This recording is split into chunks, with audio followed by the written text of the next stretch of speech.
Good morning, everyone. Happy Monday morning to you. It is Martin Luther King Jr. Day. Paul Rupel here with Fox 29 News Now. Hope your day is off to a great start. Many of you, this is a holiday, federal holiday. Others working today. Hopefully you are indoors. It's quite cold out there. We'll get you a early look at the weather in a couple moments. We're also monitoring live events. You'll see here former Vice President Joe Biden is speaking at a National Action Network event. I'm recording this for you. We'll bring you his full speech a little bit later on. Also, chances to listen into potentially Senator Cory Booker of New Jersey speaking. I believe Bernie Sanders is speaking at that same event. So we'll see if we can get you live looks at those speeches as the nation pauses to remember the great civil rights leader. But as I mentioned, let's start off with a little bit of weather here. Let me see if we have, I don't see the radar there, but let me get it for you here. Not much to speak of on Ultimate Doppler at this moment. You see that storm that was over our area over the weekend has moved off to the coast.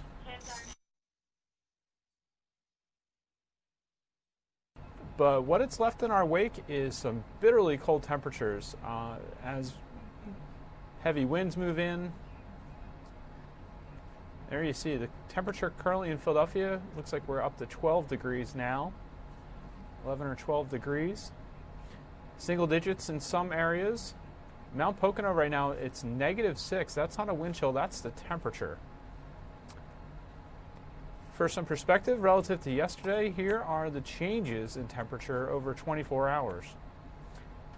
In some places, we're down 40 degrees or more from the same point yesterday morning. So bitterly, bitterly cold. Here are your these are actually temperatures in the Northeast right now in the United States. See -4 in Burlington and Hartford, -4 up in Toronto, Canada, only 3 over in Pittsburgh, and just 18 along the coast there in Ocean City, Maryland.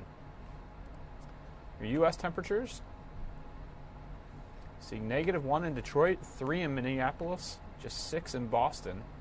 Even Florida right now, Miami 52, Tampa 48. Some cold temperatures for down south this time in the morning. 46 in New Orleans, 49 in Houston. It's 57 in San Francisco, 39 in Portland. Out in Phoenix and Las Vegas, it's only in the 50s.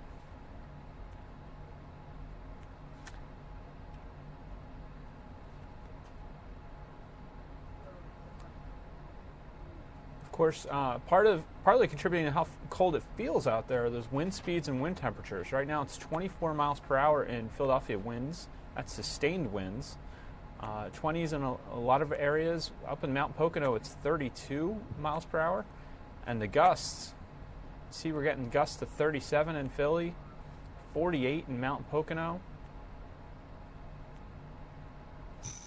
40 in Wilmington, 41 in Dover, 44 in Atlantic City. So definitely bundle up, cover up if you're going outside. Here are what the wind chills currently feel like. 35 below in Mount Pocono is what it feels like. 8 below in Philadelphia. Same for Atlantic City and Trenton. 12 below up in Reading and Allentown.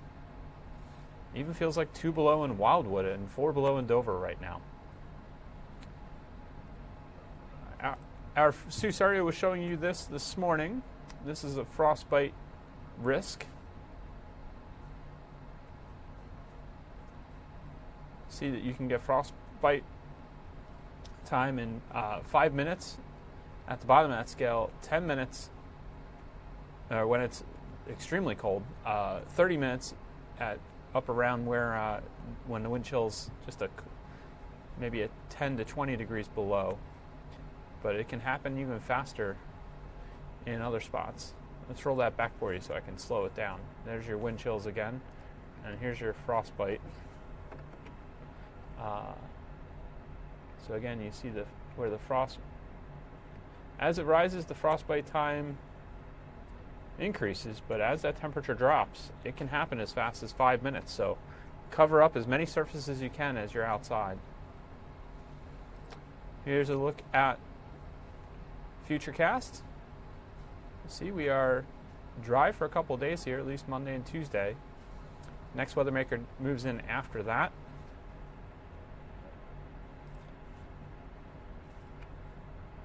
See, we're pretty dry through Wednesday. We'll be warming up enough that it'll be rain for most of the area, at least Wednesday afternoon. And we get some heavier rain through on overnight into Thursday. And Thursday morning, it's raining pretty heavily for the morning rush as we're on Good Day Philadelphia.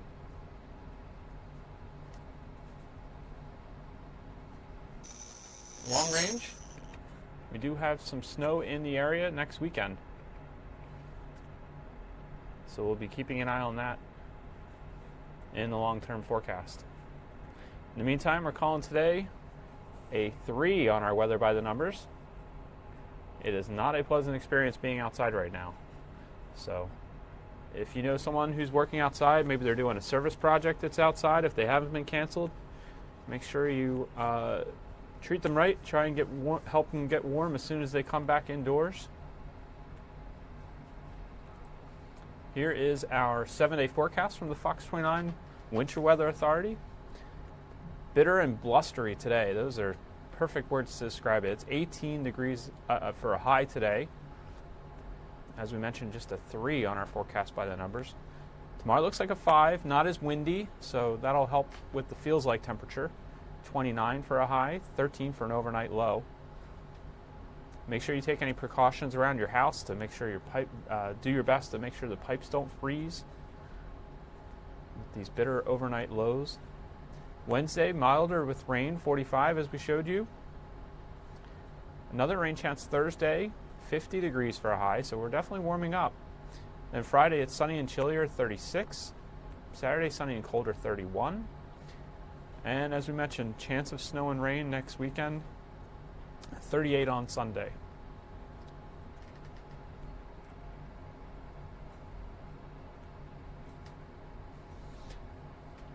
As I mentioned, we're keeping an eye on several Martin Luther King Day events. Let's show you one that is occurring right now. We've got a live camera out here. This is Cheltenham High School in Montgomery County. Hundreds of kindergarten through 12th grade Cheltenham School District students, parents, and community members are gathering for service projects, student performances, and birthday cake to commemorate the memory and vision of Dr. Martin Luther King Jr. at the district's annual Day On. Let's listen in for a little bit to the events there.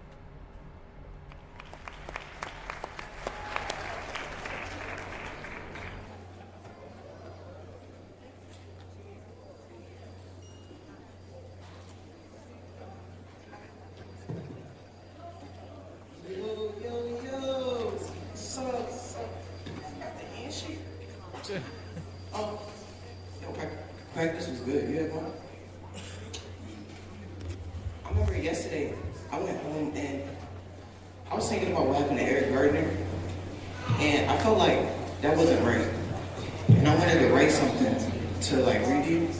You want to hear it? So it goes, blood on the streets, kids don't eat, daddy ain't home, kicked us off the throne, running for my life, hope I don't die, hands out your pocket, look him in the eye. Don't walk fast, don't walk slow, don't seem sus, smile real nice, and never let them know what you're feeling inside. And I thought that was really powerful, so I wanted to share it with you. That's really good. Thank you.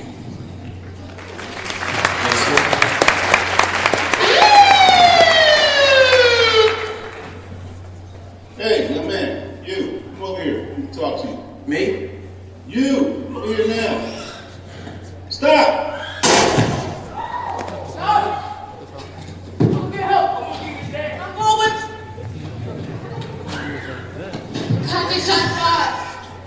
Bro, Josh was a good kid. He wouldn't do this to nobody. Why would they kill him?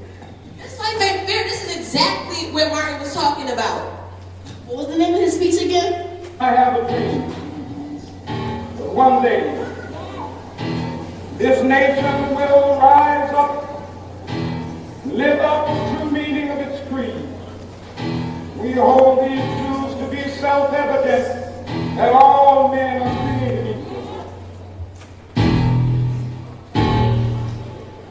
I have a dream. Look, it's about kill for a hood. We try to be told, but I'm to be could. Being killed, over colors, crying mothers, juggling brothers, kicking the others. Doing what's going on in the pipeline. When is it gonna be our time to shine? Copy the incline, or do we have to wait for a sign? You said you had up to deceive that I'm trying. I couldn't hold much of people are dying slowly. The kind of the news, the press, everybody lying, the kids, the parents, everybody trying to end this now. People are dying. Is it our precious time that people are buying?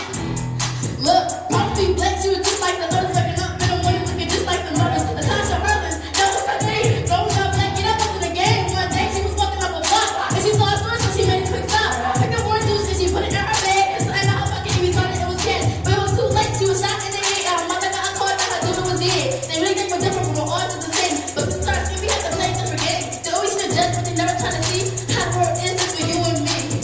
He had a dream, that's what the dream. She's giving me, yeah, yeah. I have a dream. But one day, this nation will live up to the meaning of its creed. We hold these truths to be self-evident that all men are created. Look, I've been in this mess for too long. I ain't even do nothing wrong. All I have to do is be black.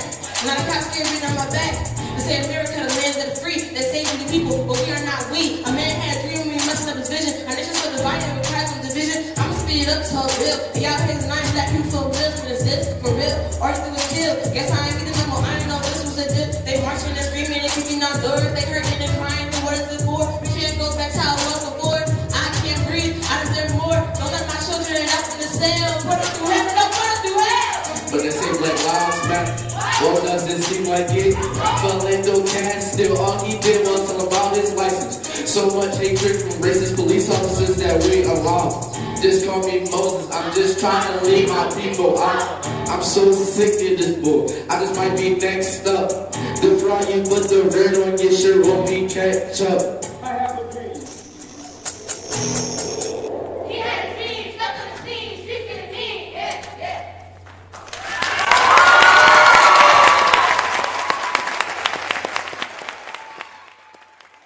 Again, you've been watching a Martin Luther King Day performance there at Cheltenham School District. This is an event that's being held before their service projects. Those projects will include creating flashcards for incoming kindergarten students, no-sew blankets at the high school and elementary school to fill with toiletries and other essentials for those less fortunate, breakfast bags for the homeless, and collecting books, coats, and stuffed animals for children for organizations like Pennsylvania Workwear Program and St. Christopher's Hospital for Children. The day will wrap up in the high school senior cafeteria with the song Happy Birthday to Martin Luther King Jr. and enjoying birthday cake. So there you go, some of the events occurring. We had a live look at the MLK statue, but that's gone away, so we'll see if we can get you another look there. Again, we're monitoring some live events for speeches. One of those that just took place was former Vice President Joe Biden, as we took a glance at that earlier. Let me show you what he had to say on this important holiday of the year.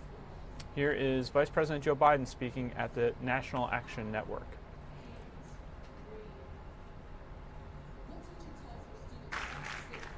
Well, I have an announcement to make. I'm not one of the famous flames. Those of you who know James Brown. Good morning, everyone. Rev, thank you for that introduction.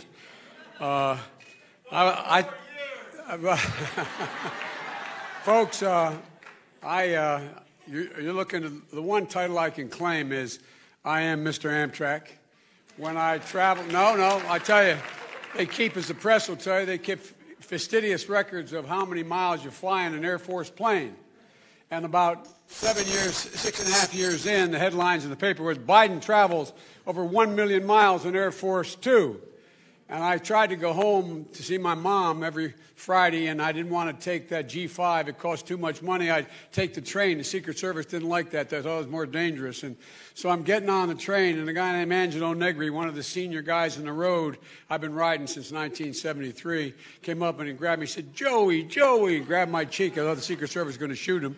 And he said, Joey, 1,000,000 miles, big deal. He said, you know, the boys and I sat down and figured out how many miles you've traveled on Amtrak. I said, you did, Angie? He said, yeah, average 119 days a year for 36 years. Then as vice president, we figure it's 8,210 round trips, 259 miles a day. Joey, you've traveled over 2 million miles on Amtrak. I don't want to hear any more about Air Force Two. So, folks, ride Amtrak. Look, let me be quick and get to the point. Everybody knows today and about looking back on the legacy of your dad. It's about carrying that legacy forward. In October, I was invited to the National Civil Rights Museum in Memphis to receive the Freedom Award, a thing when I sat in black churches on the east side of Wilmington getting ready to, and by the way, next to two Jewish rabbis, getting ready to go out and desegregate movie theaters in Delaware. I never, ever thought in my life I would be worthy of, and I'm still not sure I'm worthy of it. But I stood in that balcony in Lorraine Motel where your dad was assassinated. And it brought me back to that moment in 1968. The balcony leads back into Dr. King's room, and nothing's changed. The beds are still unmade. The coffee cups are still scattered around the room. And when you walk in, you can feel that restless spirit. I mean, you can feel it. You can taste it. It's still in the room of a dream deferred, of unfinished business. The night before your dad, as you well know, Martin, was assassinated, he stood in the pulpit in Mason Temple talking to 2,000 people. What was he talking about? It was a strike. It was about wage, but it was ultimately about dignity. He was insisting that these garbage workers be treated with dignity. Dignity. And, ladies and gentlemen, the fact of the matter is that many of you remember exactly what he said. It may not have been the last sentence, but it was close to the last sentence. He said, let us move on in these powerful days, these days of challenge, to make America what it ought to be. To make America what it ought to be. We all know what it ought to be. That was among his last words spoken. To make America what it ought to be. America's been made better for all the struggles many of you in this room have endured and led. But we've learned in the last 2 years, it doesn't take much to awaken hate, to bring those folks out from under the rocks, that part of American society that's always been there, will always be there, but has been legitimized. 50 years later, the hate that cut your dad down is still nurtured by those forces of darkness. We saw it in Charlottesville as Klansmen and white supremacists literally, and neo-Nazis, literally slunked out of their dark rooms, their digital hideaways, their crazed and vicious faces, literally contorted, illuminated by torchlight. Couldn't make up a Hollywood movie like that in a historic city and confronted by decent, honorable Americans who said, this is not us. Dr. King knows those faces well. Those same lost souls that once stood like cowards, hooded behind burning crosses. They have been deliberately reawakened again, those forces. It's not an accident. They have been deliberately reawakened again. unearthed by loose talk, by direct appeals to prejudice from the alt-right. And then something I never thought I would live to see again, having a president of the United States make a moral equivalence between those who were spreading the hate and those who were opposing it, saying there were, quote, very fine people on both sides. No presidents in the Civil War have ever uttered words like that. One thing we know for certain, we've learned it over and over again through history, whether it's the Holocaust or the Civil Rights Movement, silence is complicity. Silence is complicity. And so, you have to do what you've been doing, Rev, and you've been doing at the NAA, but everybody's been doing in this room for a long time. We have to speak out. We have to challenge these forces of hate and stand up and simply say what the vast majority of Americans agree to. This is not our America. No, we're for real, not applaud. This is not who we are. This is not the image we wish to spread around the world, which is happening. This is not who we are, because it's not who we are. Years ago, there used to be a poll tax. Now, as our last speaker pointed out, just last year, 24 states introduced or enacted at least 70 bills to make it harder for people to vote. They now use the voter ID laws like the poll tax used to be used, simply designed to keep people from being able to vote. We saw it in Georgia in the governor's race. We saw it in Florida. We saw it in other parts of the country. 2017. These guys never give up. We knew that. They never will give up. It's like cutting grass, man. You cut it, it looks nice, but you let it go for a while, it gets a little ugly, then it grows into a forest again. We can't let this happen. You know, I've been in this fight for a long time. It goes not just to voting rights, it goes to the criminal justice system. I haven't always been right. I know we haven't always gotten things right, but I've always tried.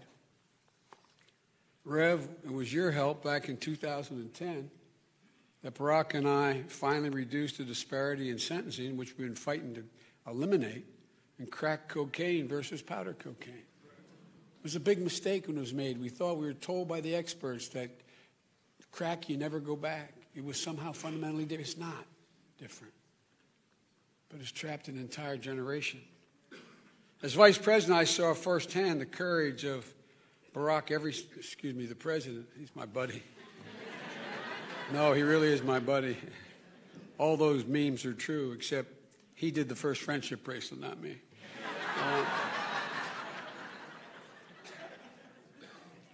But every day, I've always been proud of his courage.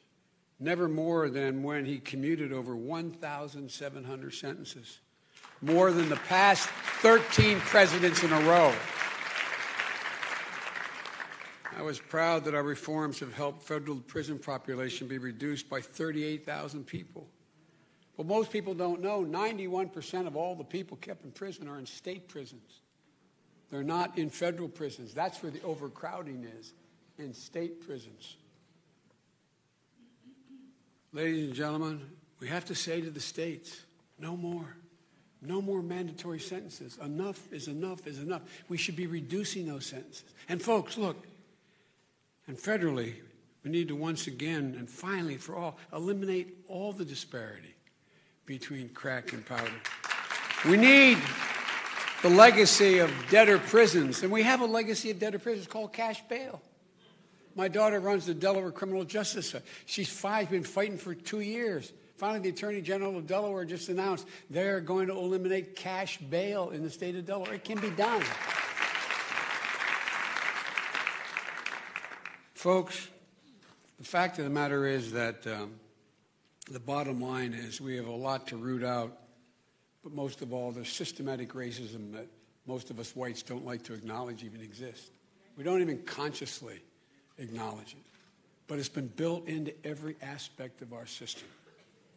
Because when your schools are substandard, when your houses are undervalued, when your car insurance costs more for no apparent reason, when poverty rates for black Americans is still twice that of white Americans, when Barack says if your name is Jamal and your name is Jim, and you have the same qualifications and Jim gets the job, there's something we have to admit, not you, we. White America has to admit there's still a systematic racism. And it goes almost unnoticed by so many of us. When all that is surrounding us, is it any wonder that there is still that spirit of restlessness out there? How do we ensure that every American can live a life of dignity? How do we fulfill the promise that working people who still go to bed like my dad used to, staring at the ceiling, thinking, God, if I get prostate cancer, or if my wife gets breast cancer, we lose everything. We lose single biggest reason for bankruptcy. We lose everything. How can we stand by guaranteeing that every single American can get affordable health care and medications because your health shouldn't depend on the color of your skin or your zip code? But it does. One study found that there are 30 million U.S. jobs waiting to be filled that don't need a college degree, a bachelor's degree. When I wrote for the president a year of study of the jobs of the future, right then and there were 100,000 factory jobs going unfilled for high tech because we didn't train people for those skills. The average salary, according to this study, is $55,000 a year. 30 million U.S. jobs that don't require a bachelor's degree that pay $55,000 a year. Whether it's college, trade school, certificate, apprenticeships, community colleges, 6-week coding programs, every single solitary child is capable of doing something consequential and filling these jobs. It's not rocket science. No, it really isn't. It's an absolute simple commitment. Folks, what the hell are we arguing about a $15 minimum wage for? Why is it even a question? No, real. Below that rate, you're below the poverty level. People working, busting their necks. Ladies and gentlemen, we need to eliminate, which you probably don't even realize, there's 40 million people out there have to sign a non-compete agreement. You work for the equivalent of a Wendy's. You can't go to work, you can't compete and go to work for McDonald's if they pay you 5 cents more. The fact of the matter is that these are hourly jobs. People are having signed non-compete agreements. What the heck are we doing? Folks, we need better public transportation and so much more that will literally change the lives of ordinary people, black, Hispanic, and some whites as well. Rev, I'm optimistic. The reason I am, and I'll end on this, is I know I was always referred to, as the mayor knows, as the White House optimist. I always kind of liked that. Made me look like I was the young guy. But they're longer than all of them. As my grandfather would say, I didn't fall off the turnip truck yesterday. But folks, new generation of millennials, those born after 1980, a study at Georgetown University showed not only are they the best educated, the most engaged, they are also the least prejudiced generation in American history. And they have been awakened like my generation was by your father. They have been awakened.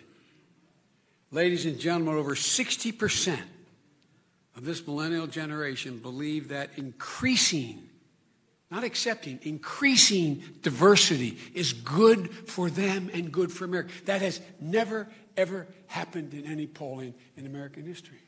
So, folks, we got a whole army out there that's ready.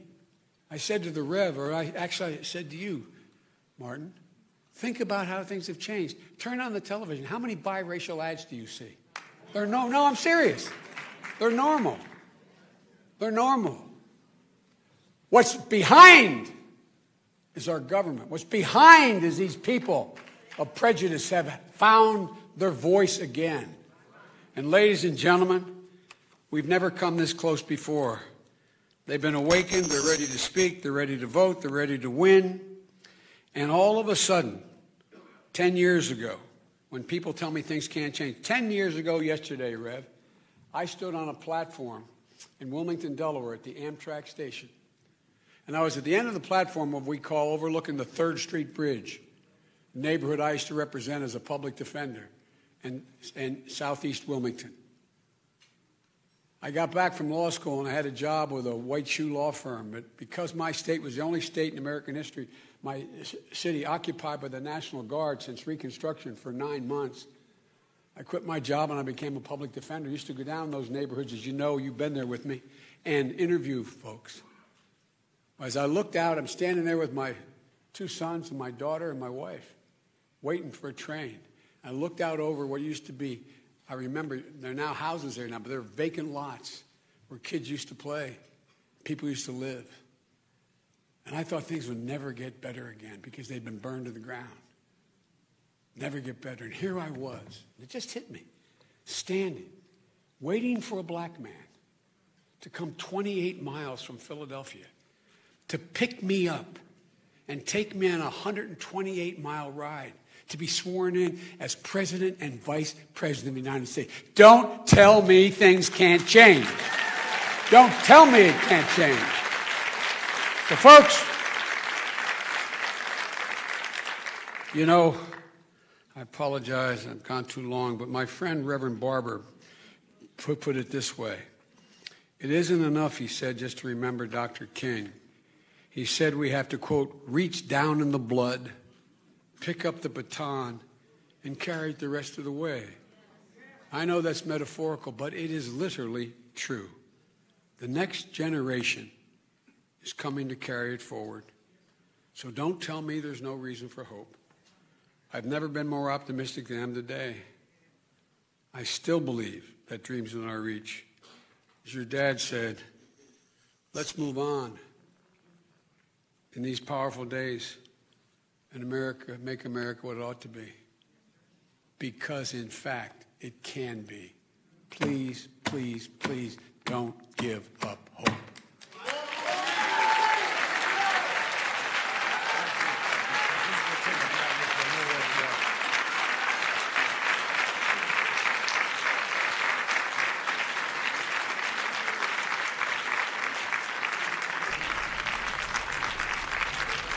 You've been watching Vice President Joe Biden, former Vice President, speaking at the National Action Network's Martin Luther King Day event.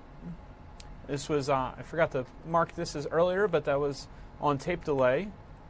His comments came earlier this morning. If we see more live opportunity speeches at events, we'll certainly get them out to you. In the meantime, let's get you to a little bit of national news. California Senator Kamala Harris is throwing her hat into the ring for the 2020 presidential election. She announced this morning on Good Day Philadelphia, Good Morning America. You'll see that right there on your screen, some of the video from that. And this is, of course, courtesy of Good Morning America.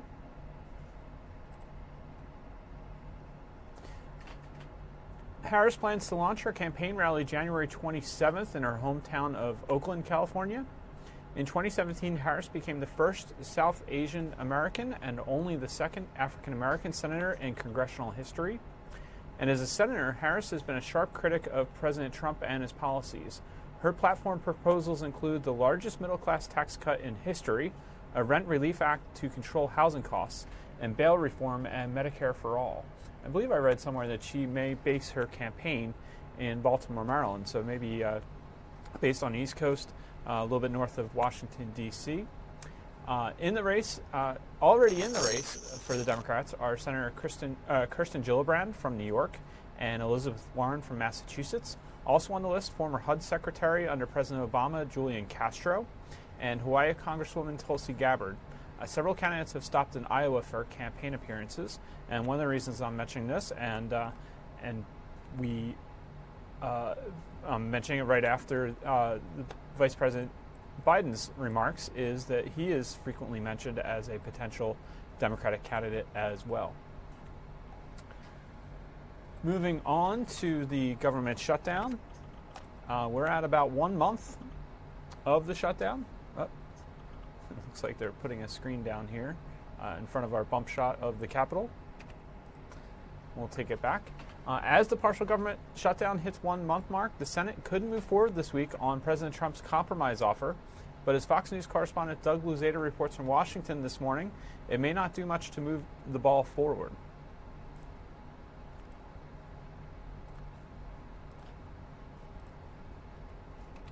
Well, as the partial government shutdown hits a 1 month mark today, the Senate could move forward this week, probably tomorrow, on President Trump's compromise offer. That's what Mitch McConnell says, anyway. But it may not do much, though, to really move the ball forward.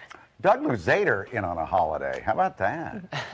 How about that? Yeah. Good morning, guys. Well, Republicans, the president, is really hoping to build pressure on Democrats here. Well, that's why he floated this proposal on Saturday. They remain, though, steadfast in their opposition to the president's border wall. Some lines at airport security checkpoints have been shut down because of staffing issues. Many TSA workers who aren't getting paychecks aren't showing up to work. And while the agency says passenger wait times are still short, the shutdown strain is beginning to show on a number of fronts. The good news is these problems can all be solved. And President Trump's offer still stands this morning, an agreement to fund border wall construction in exchange for extended legal protections for many illegal immigrants who came to the country as children. It looks like the Republican-controlled Senate will move forward this week on the president's proposal, but don't look for much Democratic support. The American people are overwhelmingly against it. The president's poll ratings are plummeting because even his own supporters agree that this is a bad tactic. And it's very hard to negotiate when a gun is held to your head. Many Democrats are refusing to negotiate as long as the government remains partially shut down. And polls show the public largely blames the president for the shutdown, but will those numbers change as hundreds of thousands of federal workers are poised to miss a second paycheck this week? As for the State of the Union address, originally scheduled for next week, but which Speaker of the House Nancy Pelosi is trying to delay, the president responded to the speaker on Twitter. While a contract is a contract, I'll get back to you soon. Get back to you soon. And as far as these shutdown negotiations are concerned, the president is facing criticism, of course, from Democrats, but also from some Republicans who think that that proposal that he floated on Saturday amounts to a kind of a form of amnesty for many illegal immigrants. Mike and Alex. All right, we'll see what happens tomorrow. Thank you. And that, again, was Fox's Doug Luzader with the latest on the government shutdown.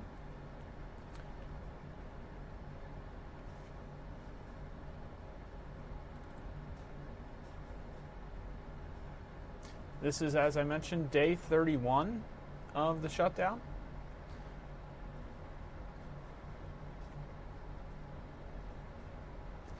President Trump lashed out at House Speaker Nancy Pelosi after Democrats made clear they would not accept his proposal to fund a border wall in exchange for temporary protections for young immigrants brought to the country illegally as children and those fleeing disaster zones.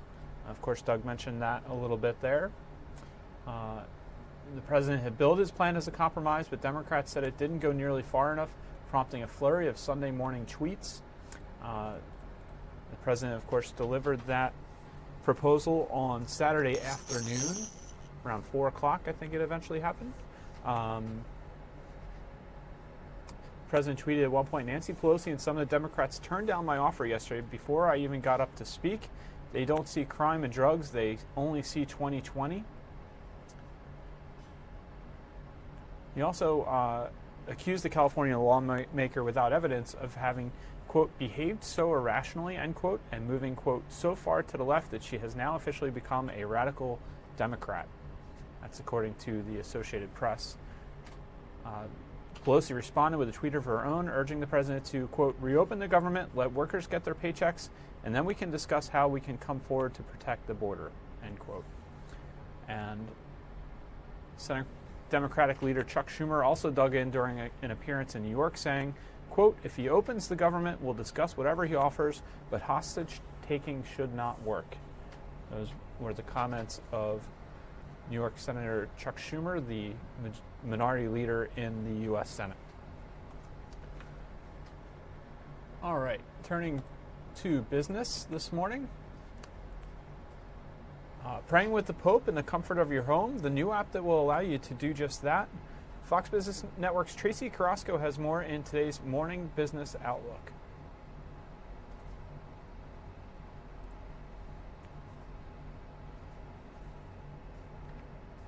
Click to pray. Pope Francis launches the church's first ever smartphone app. So, Tracy, is all the details on this app? I'm assuming it's a free app, right? Yes, it is a free app, Okay. and this Click to Pray app will allow the Catholic Church's 1.3 billion users and others who want to follow along with what the Church or what Pope Francis is praying for the day. So whether it's world peace or maybe it's praying for the people of a country hit by a natural disaster, people will be able to see what he is praying for. And it's interesting because Pope Francis previously had said that he's a disaster with technology. So to see him and the Church starting this app, I think it's a reach to maybe a younger generation.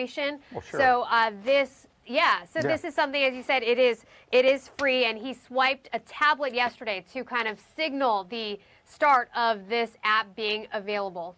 I was talking to the Pope the other day, and I said, I haven't been to confession in a while. I said, well, just FaceTime me. Well, are there going to be videos? Just tweet me. Yeah. How does it work? Are there videos? I'm not sure if there's videos or Okay. if it will just be a list of things that he is praying for. But if you do follow along with his tweets, Pope Francis or whoever it is at the Catholic Church there, they're very active on Twitter, which is another step good. forward into social media and technology. Yeah, why not? Wonderful. I like it. Yeah, I'm looking at it now. Do we know the name of it? Click to pray. Yeah, click That's to it? pray. Click to pray. Yes. All right. Now, do I need to give 10% of my salary to get the app? Or, no, you said it was free. It's free. Yes. I wonder if they're going to have a way to donate there, though. You don't know. But yeah, it says, I'm sure there is. Yeah. I haven't gone through it too much, but I'm sure there was probably something there. Yeah, the emblem is like a guess. candle. It's an orange with a... Here's the deal. Yeah. Does it count as going to Mass? No? No. Nice try, though. I don't know. Oh, darn it.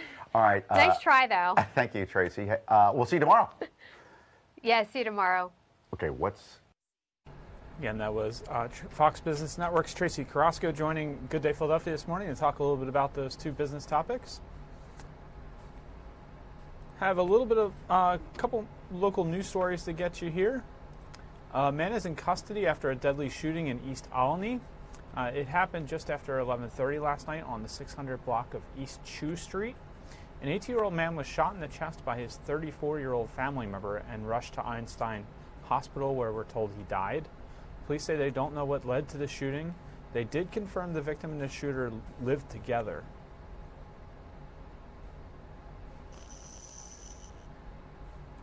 And here's another local story. As the temperatures plummet, a sinkhole has opened in Chester County. It's exposing the controversial Mariner 1 pipeline. The Del Chesco United for Pipeline Safety posted photos on Facebook showing the sinkhole and a 12-inch line in West Whiteland Township. According to the group's post, Sunoco voluntarily shut down Mariner 1, confirming the pipeline is exposed. The pipeline was constructed to send refined petroleum under Chester County to western Pennsylvania.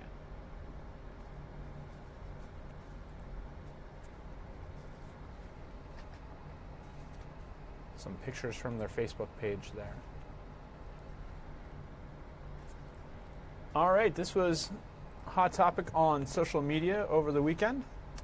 Did you get a chance to look up at the sky? A rare sight that won't be happening again for quite some time. What it means for you based on your horoscope. We had a guest on Good Day Philadelphia this morning. Astrologer Lauren McBride was here to explain. Here's what she told Mike and Alex this morning. Okay, so did you see it, the blood moon? I didn't. Well, a lot of people didn't because it was so late. It started forming at about 10:15 and then probably reached its peak just after midnight. Super blood, wolf, full moon, total lunar eclipse. Ooh, that's a mouthful, Wow. isn't it? So they're saying that there's astrological ramifications when it comes to the super blood wolf moon.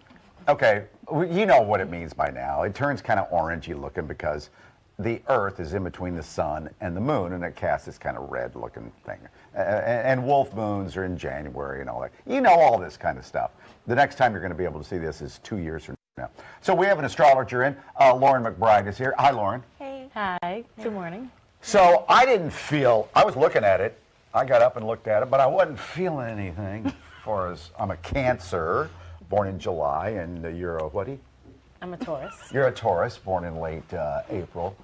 So let's put up the astrological signs that were least affected by the moon last night. Okay, so it's important to remember that you have 3 signs, sun, moon, and rising. Right. Most people just know their sun, so we're going to go by that. Okay. The least affected were the cardinal signs, Aries, Cancer, Libra, and Capricorn. I am a Cancer, and I did not feel any effects. Was it supposed to be immediate? No. No, it wouldn't be immediate? No, the way it would work is there would be a dramatic ending and then a dramatic beginning. And it kind of unfolds over a few days before, a few days after, and then up to 6 months afterward. No, I didn't get any benefit of this blood moon. And when you say ending and beginning, like something in your life ends or something? Or? Yeah, something that's completely out of your control and something maybe you never expected, but it ends super swiftly. And it's just done. There's nothing you can do. Well, then let's get to people that were affected last night or early this morning. Put up the signs that were strongly affected, would you say? I would say this is the somewhat affected. These are the mutable signs, but they're also the most flexible group of people. So they're hanging in there. Gemini, Virgo, Sagittarius, and Pisces. Give me an example of what maybe you're talking about So, in concrete terms. Yeah, so everybody has a sign, and each sign has 30 degrees. So the closer the moon is to your particular degree, the stronger it affects you. This was at 0 degrees. Like I should not make decisions or something? Oh, I mean, that kind of stuff? Thank you. Oh, yeah, it's a very volatile energy, so it's not a good time to make decisions. There's a lot of very emotional. People are very emotional, and like I said, there's those endings and beginnings, so people are kind of might be in shock or not thinking. Don't make a rash decision. Yeah, no fast moves. Okay. You just want to kind of feel it and be meditative and drink some water. So who was most affected early this morning, last night? I would say definitely if you are an Aquarius or Leo. So the moon was in Leo, so and the sun is in Aquarius. It's Aquarius season now. And then there's Taurus and Scorpio. And those are all the fixed signs, so they do not like change at all, especially if they don't choose it. So, yeah, go check on your Tauruses today. What would you advise? Should I call a Taurus, a Leo, a Scorpio, and an Aquarian? Hug an Aquarius today. They might be, feeling a little out of sorts, yeah. Is that right? No, truly. I mean, sleepy. This actually affected me quite highly because my moon is in Aquarius. So I thought I was good until about 5 p.m. and then I was so tired. So if you're just unusually And what drained. Are you again? I'm a Libra, but I have Libra. a moon in Aquarius. I have a moon in Conshohocken, actually. Wait, what does that have a moon in Aquarius? So what does that mean? Well, there's different signs. It's the placement of the moon when you were born. Ah, yeah. okay. And then the rising is where the horizon, what sign was rising on the horizon. So sun, moon, and rising. And they're equally important, but most people don't know their moon and rising. I don't know what my moon is. My moon, I think, is rising. And also Cancers are always affected by eclipses and full moons because they are ruled by the moon. So we're ruled by the moon. We're moon ruled by children. Moon children. Yeah, moody and very in touch with feelings of others and themselves. That's right.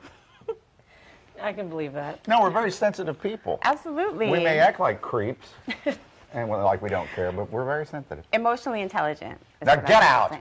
Say that again. Emotionally intelligent. Hear that? I heard it. Emotionally intelligent. Yeah. So how long are these effects supposed to last? The pinnacle of the effects was yesterday and today, a couple days leading up, a couple days after. But the changes that are taking place that are out of your control unfold over the next 6 months. It's a story. Oh, good Lord. An eclipse story. Can't do this for 6 months. Lauren, thank you. Go take a nap. Okay, we have a couch over there. Oh, lay down. Seriously. Well, or don't. All right, family drama. Why Sierra's ex-future. There they were, having a little bit of fun this morning with the celestial sight in the sky there. I keep getting the name wrong. It's the super blood wolf moon that occurred over the last night, over the weekend. Of course, if you were awake, I believe it peaked at 12:12 a.m. You got to see this, the full moon total lunar eclipse. There's said to be astrological ramifications for some signs more than others. Full moons in January are often referred to as wolf moons. Last night's wolf moon is the only lunar eclipse we'll see this year. The next one will happen in 2021. Let's take a live look at a Martin Luther King Day Jr. event. Martin Luther King Jr. Day event. This is in South Carolina. NAACP event. I believe this is the one where New Jersey Senator Cory Booker and Bernie Sanders are expected to speak. So we'll shoot to bring you their speeches live. First, let's get you another story from Good Day Philadelphia this morning. We had a little bit of fun. We were trying out some cold weather experiments. Hank Flynn, our Fox 29's Hank Flynn, was outside attempting to do one. This first one was to freeze an egg, and it looked like he was pretty successful at this. Let's roll this for you, and we'll come back to, if there's a live speech there, we'll get you that. But here is Hank Flynn from Good Day Philadelphia this morning. Hi. Hi. We should go back to Hank, because he has to be freezing while he's doing all these freezing things. Somebody says, if Hank holds up that egg, you'll see through it. Right? I've never seen through a frozen egg. Yeah, I guess you could. Now, this is what he did. He put an egg in there about, what, 10 minutes ago, 15 minutes ago? And the temperature you can see on the screen is 10. So what's it look like now, Hank? Yeah, it's getting there, Mike. You made reference to idiotic cold weather stunts before. We cracked this egg, and it's making progress, man. Eggs over easy, over freezy, maybe. I mean, that was gold. All right, here we go. No, we didn't put any Pam on the plate, all right? And you can see I was hoping it would turn white, and it's kind of beginning to, but I don't have the time or the patience, and I'm hungry, so let's see what we can't get down to. I don't think it would ever turn white. Well, on the one video on the left. Who knows, man? We're really off the chart here. Yes, we're on uncharted ground. All right, so it's kind of coming out like a weird snickerdoodle, and now we're talking. Look at this. Jared's laughing. The cameraman's just dying here. Here we go. Because they... Oh, my. It's just a horrible, boy. Listen, we always love to tell our friends, share breakfast with us. Oh, my gosh, did you eat it? Let's see what this is. Do it! Here we go. Stupid TV stunts coming at you. Oh, the whole thing? Oh, my gosh. Oh. So cold. Oh. That's the only thing you're thinking about? Might as well wash it down with the soda that's been out here since 4:30. Okay. God, no. Well, that ended well. All right. Oh, my. Well, I've never seen that. I'm not going to do that right now. Okay. People are going to make fun of me more than they are already.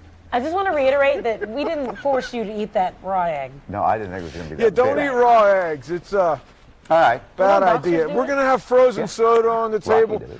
Also, different weird. We got thunder and lightning that was put out here at 6 o'clock. These two sodas that were put out here a lot earlier. We're going to cut one in half and see what happens with the others. Cold weather soda slushies coming up after breakfast. So that's Mountain Lightning and Dr. Thunder. Never heard of them. Where do you get Mountain Lightning? Somebody said Costco. Hank Flynn brings us his eggs. Again, that was our Hank Flynn showing you trying some cold weather experiments. Thought about bringing Hank in here to talk with you a little bit about those, but I see he's back at his desk now. It looks like he has a legitimate breakfast sandwich that he's enjoying. He's had an opportunity to warm up, so I'm going to let him enjoy his actual breakfast after his little snack outside this morning. He went on to make a ginger ale slushy and do a couple other things. Hope you enjoyed Hank on Good Day Philadelphia this morning. Let's take a live look outside again. I believe we're looking at, this camera is turned from where it was earlier, but I believe this is the Benjamin Franklin Parkway. Yep. Let's get you a look at the current temperature and conditions. Computer doesn't want to cooperate. Oh, there we go. 12 degrees. Dew point 9 below. Wind northwest. Winds out of the northwest at 24 miles per hour. So the winds are not dying down. Here's a look outside our studios in Old City, Philadelphia. There's the temperature again.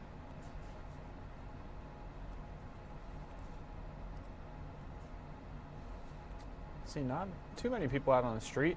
If they are, they are quite bundled up.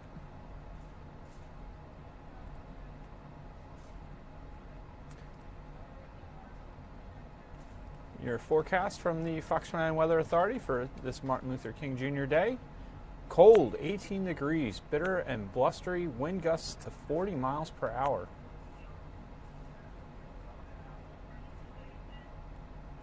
And we'll show you a little bit. Let's take a look at the latest conditions here. Again, it's quiet on Ultimate Doppler radar. Most of the precipitation is off the coast now. Your current temperatures, 12 in the city. -5 up in Mount Pocono is the lowest temperature at this time. Just 15 in Wildwood.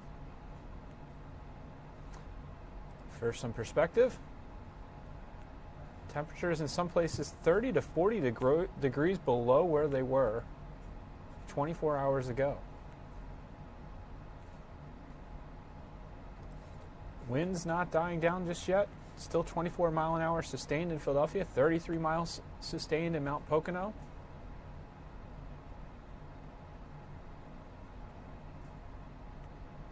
And gusts to 37 miles an hour, 40s in some places, 51 mile per hour gusts in Mount Pocono right now. And that is making it feel bitterly cold. It's warmed up to a feels like temperature of 34 below in Mount Pocono. Still feels like 8 below in Philadelphia. And remember to watch the frostbite. Down where the wind chill is right now in Mount Pocono, you could get frostbite in 10 minutes or less.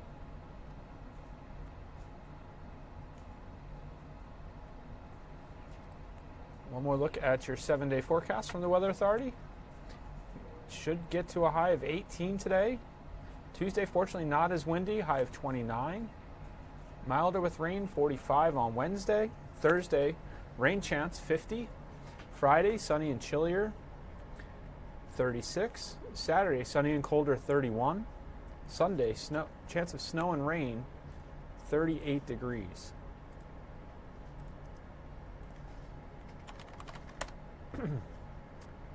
We have a couple of live looks out at events right now. Here's a bump shot of the Martin Luther King Jr. statue.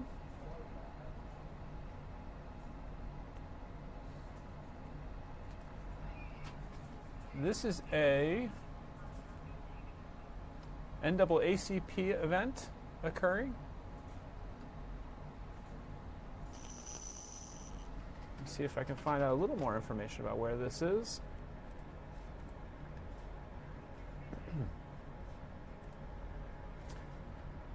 This is about 300 people gathered inside this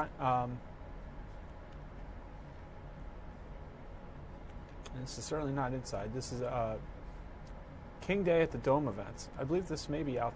This appears to be outside, obviously. Let me get you the shot here.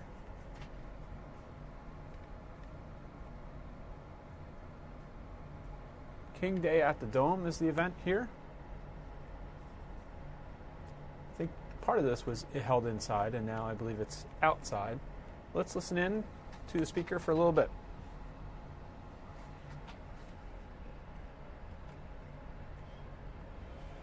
To the majority whip, who was in the House, Congressman Clyburn, Senator Booker, and Senator Sanders. I know y'all serve the upper house, but y'all in South Carolina now. So the highest elected official we got in the whole Congress is the majority whip, and his name is James Clyburn. Brothers and sisters, the last time I can recall being at this Capitol on these steps was July of 2015. The first March in 2000, I had a chance to speak. We met with the governor at that time, Hodges, and in his office, Senator McConnell told me to my face that Mr. Rivers, as long as I'm in the Senate, and as long as I'm around, that Confederate flag will never come down. And I said to him, Senator, you don't know me. I am from Charleston, South Carolina. I am from the land of never. You told me I'd never go to the Citadel, but we do. You said we never go to the theater, but we do. You said we never be in the Capitol, but we are. And I've learned one thing, every doggone thing you told me I would never do, I have done or will do. And guess what? That racist red rag has come down. It is not there. The flag came down. The flag came down. And when we called for it to come down, they said it would never come down. But if you've been black as long as I have, I've learned that never ain't nothing but a word to me. I don't know how long it will take. I don't know what it will take, but it will come down. I call on the church. I call on all of the faith community, but especially the black church. It is hypocritical and a doggone shame for us to have these Martin Luther King Jr. speeches every January and act like we're scared every February. Today starts unofficially the season of blackness. And black folk are going to be black all of January and all of February. Then they're going to be back, want to be black because they're too scared to be black out of the season. I call on the church. How dare you call on King's name when you will not do King's work? It is not just about how much we preach. It's not how much it costs to build the building. If the building does not serve the people, it ain't nothing but a museum that folk come by to visit once a week on Sunday. We must march on the ballot box. We must march on the ballot box. How dare you tell me what I can't do in my house? This belongs to me. This is my house. You just an occupant in my house. And if I can get you to go vote, I'll put out every low-life, sorry, backward legislator we have in my house. So let me end with this. We're in the middle of a shutdown. Senator Booker, Senator Sanders, Majority Whip, do the best you can. But come 2020, if by some unforeseen circumstance that 45 is still where it is, then we're going to march on the ballot box.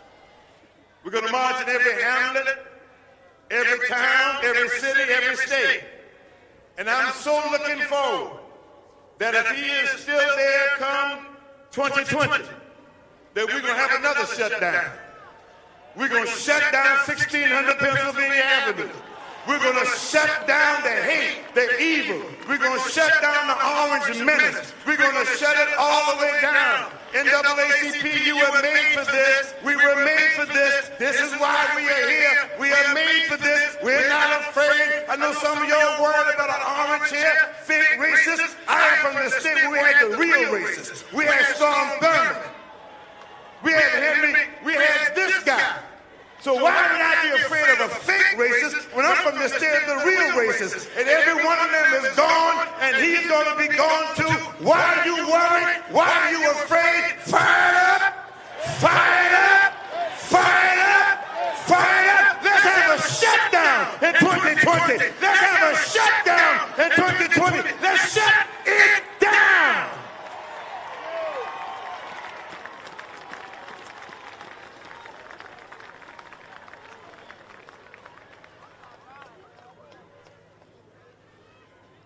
Thank you, President Murphy. Mayor Benjamin, thank you. And Reverend Rivers, thank you. Now, you have greetings from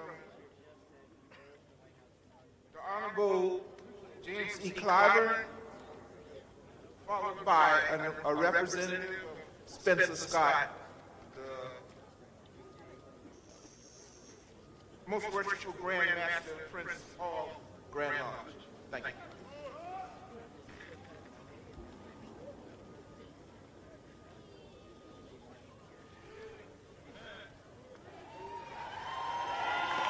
Thank you.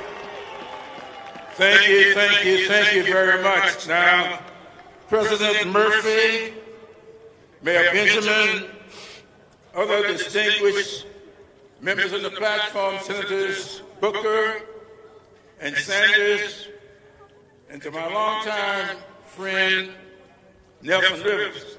Now, I don't know who put this program together, but y'all didn't do me any favors letting me come up here after Nelson Rivers. But I thank him for his friendship. I thank the NAACP for its tremendous leadership in our great state. And I just want to say a few words in offering greetings. Martin Luther King Jr., if he had been allowed to live, would be celebrating his 90th birthday today.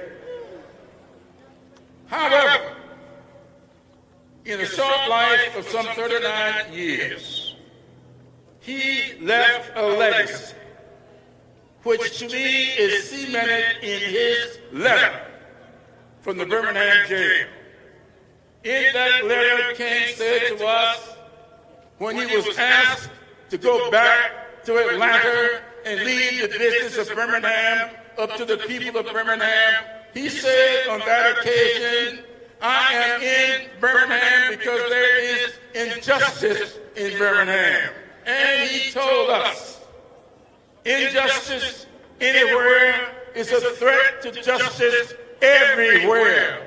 And today, there are injustices down on the southern border, and those injustices are a threat to us here in Columbia, South Carolina. It's an injustice to snatch little babies from their parents and send them to unknown places is an injustice.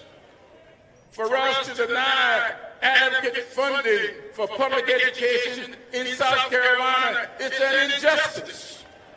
To deny teachers adequate pay in South Carolina, it's an injustice. Not to provide an expansion of Medicaid so that everybody can have health care in South Carolina, it's an injustice that we see as a threat to all of us. And so we come today to rededicate ourselves to the admonition that came from King as he summarized his letter. When he said to us these words, he said that he was coming to believe that the people of ill will in our society make a much better use of time than the people of goodwill. So we come today to say to all the people of this great nation, we don't have to make America great again. America is great. That is not our problem. Our problem is making America's greatness apply fairly and equitably to all of its citizens. And we come today to put on notice that we will make that greatness apply to each and every one of you. And thank you so much for being here. That is our charge. Let's break our silence and let's not allow the people of ill will to control the future of this great country. Thank you and Godspeed for being here.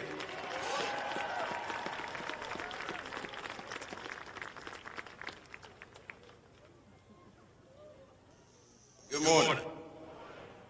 I am not the Honorable E. Spencer Scott. Those of you that know him, he is much greater and bigger in stature. Amen. My name is Wayne Davis. I am the Right Worship Junior Grand Warden, but I am here representing him on today. And as you all are here, that we are celebrating this legacy of the dream that Dr. King has inspired through all of us. Grant us that we didn't sit home on this morning due to the cold weather. That we came out with high numbers of support. So we that are here, that we continue to allow that the legacy that he has had, that it continue to grow within us.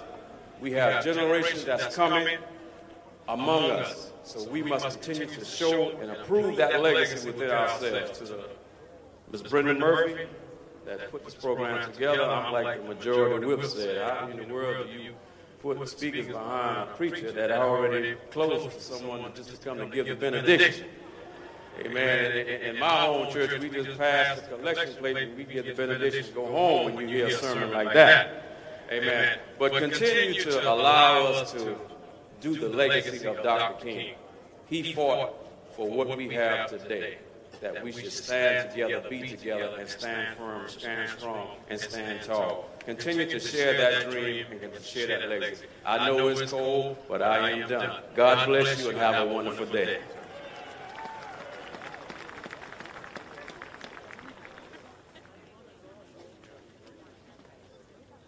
Thank you, Mrs. Cliburn. And thank you from the Grand Lodge. And now we'll be favored with a selection from the Fairfield District Honors Choir, followed by an offertory appeal by Reverend Doreen Bowler, Indian Land AME Zion Church, Rock Hill, South Carolina. Thank you.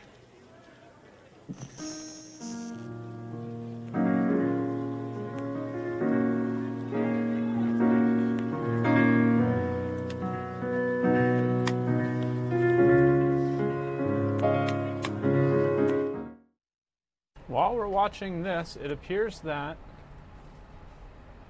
President Trump and Vice President Mike Pence have turned up at the Martin Luther King statue. Let's watch and listen live. Don't believe this was a scheduled stop. I was just reading a pool report that the president's motorcade was on the move. Let's watch.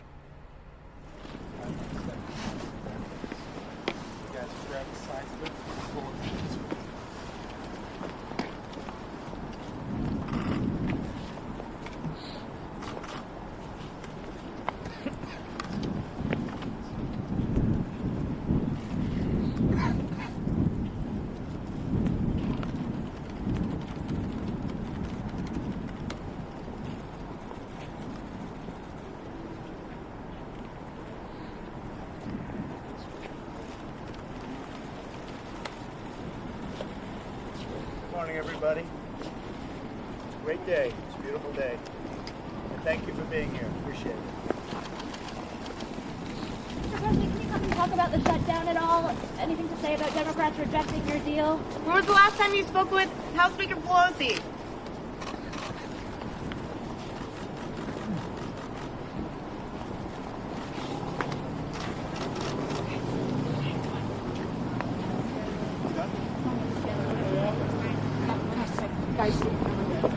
Margaret, guys, come on.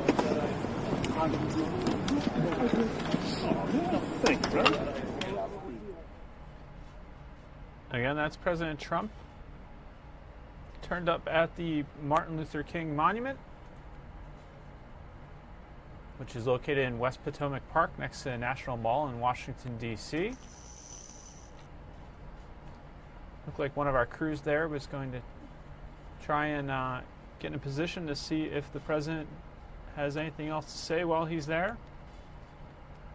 But it appears it may have just been a quick stop with the vice president at his side to pay respects to Martin Luther King Jr. on today's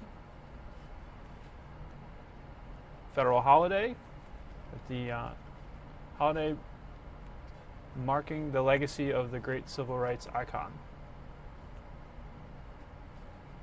So that was unexpected. As I mentioned, the president's motorcade, I saw a pool report that the president was on the move at shortly after 11. The motorcade left the White House with the pool in tow, and the destination was unknown. Print pool had not seen the president. That was according to a correspondent for the Daily Mail who was serving as a pool reporter. And looked up, and there was the president arriving at the memorial there.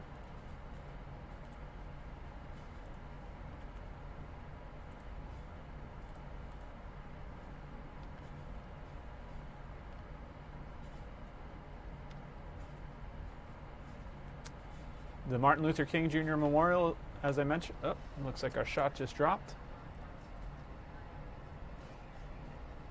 The Martin Luther King Jr. Memorial is located in West Potomac Park, as I mentioned. It includes the Stone of Hope, a granite statue of the Civil Rights Monument leader. It's an inspiration for the memorial design was a line from Dr. King's I Have a Dream speech. Out of the mountain of despair, a stone of hope. The memorial opened to the public in 2011. After more than 2 decades of planning, fundraising, and construction. A little bit of information from Wikipedia there.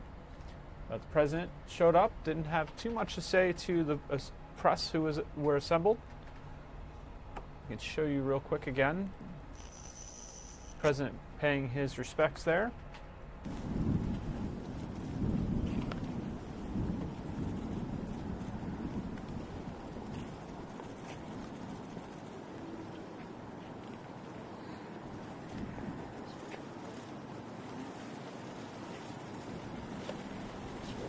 Everybody.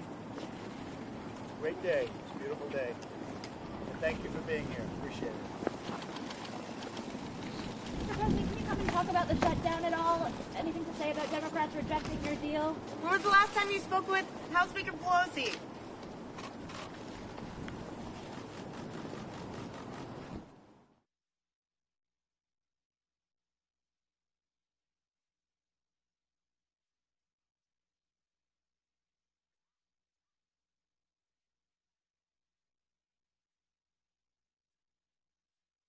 All right, let's take you back to the event there in South Carolina, the King Day at the Dome. A couple of prominent speakers to come. We'll listen in for their remarks.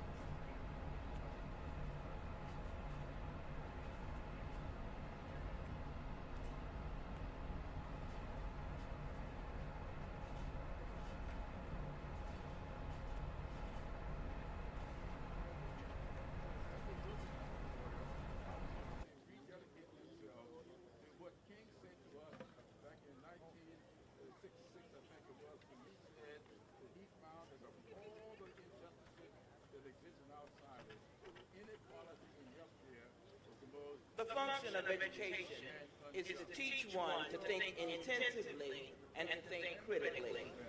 Intelligence plus character, that is the goal of true education. Martin Luther King, Jr. Sister Murphy, State NAACP President, Executive Board, Senators Booker, Sanders, Congressman Clyburn, Mayor Benjamin, named and unnamed dignitaries, ladies and gentlemen. I feel honored to greet you at such a momentous occasion as this. I am Linda Owens Neal, the 16th Grant-worthy matron of Prince Hall Grand Chapter, Order of Eastern Star, and right of adoption for the state of South Carolina and jurisdiction, where Brother Reginald Y. Scott serves as a Grant-worthy patron. I stand here today representing just under 10,000 ladies and gentlemen from all over our great state who make up our organization. As my tenure of leadership began a little more than a year ago, we embarked on a path of exalting the star through community building, education, and service to humanity. It is important to reflect on the state of the nation and to understand that equality isn't guaranteed yet. Martin Luther King Jr. helped inspire the nation to make significant changes and to end segregation, which was a huge undertaking and an important one. Yet, over 50 years later, campaigns such as Black Lives Matter and the women's movement are still needed. Prince Hall Grand Chapter, Order of the Eastern Star, is a Christian fraternal organization that seeks to promote the Christian virtues of fidelity, constancy, loyalty, faith, and love, and is dedicated to charity, truth, and loving kindness. Our programs and activities encourage unity, service to mankind, character building, and educational support to our youth. Programs within our great order support community building by way of working harmoniously with each other and with the community at large. This includes establishing relationships with community stakeholders that are like-minded in purpose. Our relationship with the National Association for the Advancement of Colored People is an example of this type of relationship. Prince Hall Grand Chapter and the South Carolina NAACP has a long-standing relationship in which we support each other. Each year in January, we help to celebrate the King Day at the Dome. The Order of the Eastern Star works in several critical areas to assist with ensuring the safety, security, and comfortability of this event.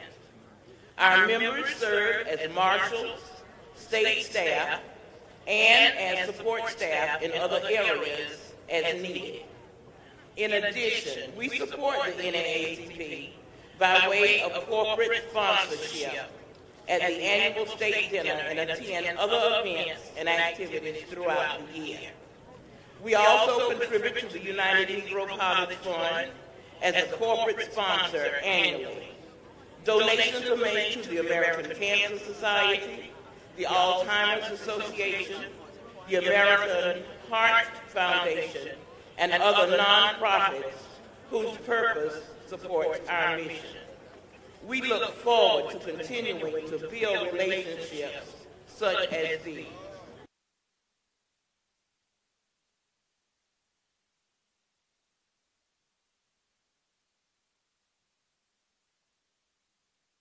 Looks like our feed of the event down there in South Carolina, the King Day at the Dome event, has dropped.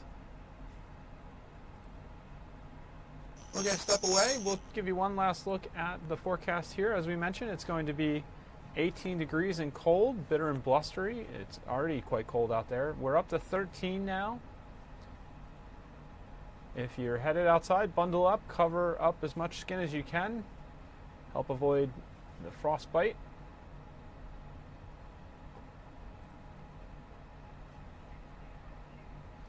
Your current wind chills. Still feels like 30 below in Mount Pocono, 8 below in Philadelphia, even 2 below down in Wildwood, 6 below in Atlantic City. live look at the Parkway here in Philadelphia. I want to thank you very much for joining Fox 29 News Now on this Monday. We'll be back with you Tuesday. We're with you each weekday after Good Day Philadelphia. Have a great rest of your day. Stay warm, and we'll see you tomorrow.